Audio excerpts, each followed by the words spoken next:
ఓం కాశీ విశ్వనాథాయ నమః. శ్రీ విశ్వనాథాష్టకము. ఈ అష్టకం సాక్షాత్ విష్ణు స్వరూపుడైన వ్యాస మహర్షుల వారు మనకు అందించారు. ఈ స్తోత్ర పారాయణం వలన విద్యాభివృద్ధి, సంపదలు, సకల సౌఖ్యాలు, కీర్తి, చివరకు అంతిమ మోక్షాన్ని కూడా ప్రసాదించగలదు. ఈ అష్టకం కాశీక్షేత్ర మహత్తును, ఆ పరమశివుడి దివ్యత్వాన్ని చాటి చెబుతుంది. ఈ స్తోత్రాన్ని భక్తితో పారాయణం చేసిన, విన్నా కూడా పుణ్యం కలుగుతుంది. గంగాతరంగరమణీయ జటాకలాపం గౌరీ నిరంతర విభూషిత వామభాగం నారాయణ ప్రియమనంగమదాపహారం వారాణసీపురపతిం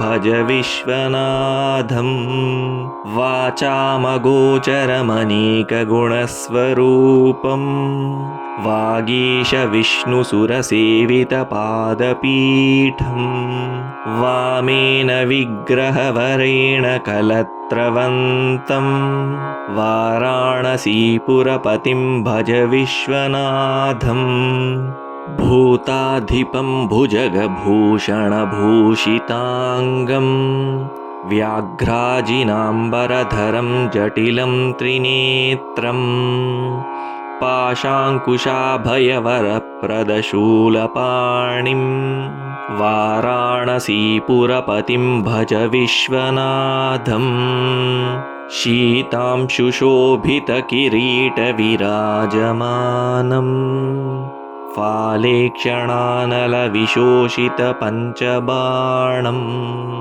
नागाधिपारचितभासुरकर्णपूरं वाराणसीपुरपतिं भज विश्वनाथं पञ्चाननं दुरितमत्तमतङ्गजानां नागान्तकं दनुजपुङ्गवपन्नगानां दावानलं मरणशोकजराटवीनां वाराणसीपुरपतिं भज विश्वनाथं तेजोमयं सगुणनिर्गुणमद्वितीयम् आनन्दकन्दमपराजितमप्रमेयम् नागात्मकं सकलनिष्कळमात्मरूपं वाराणसीपुरपतिं भज विश्वनाथं रागादिदोषरहितं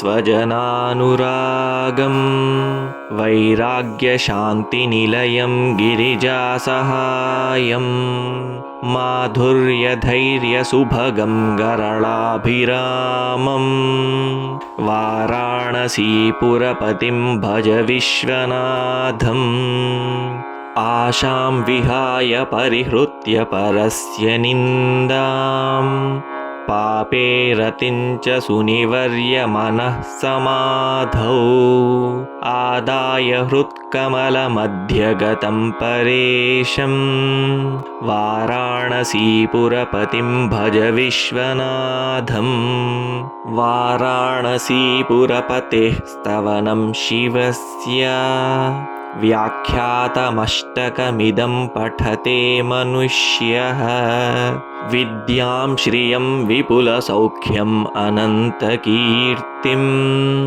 सम्प्राप्य देहनिलये लभते च मोक्षं विश्वनाथाष्टकमिदं यः पठेत् शिवसन्निधौ शिवलोकमवाप्नोति शिवेन सह मोदते इति श्री विश्वनाथाष्टकं सम्पूर्णम्।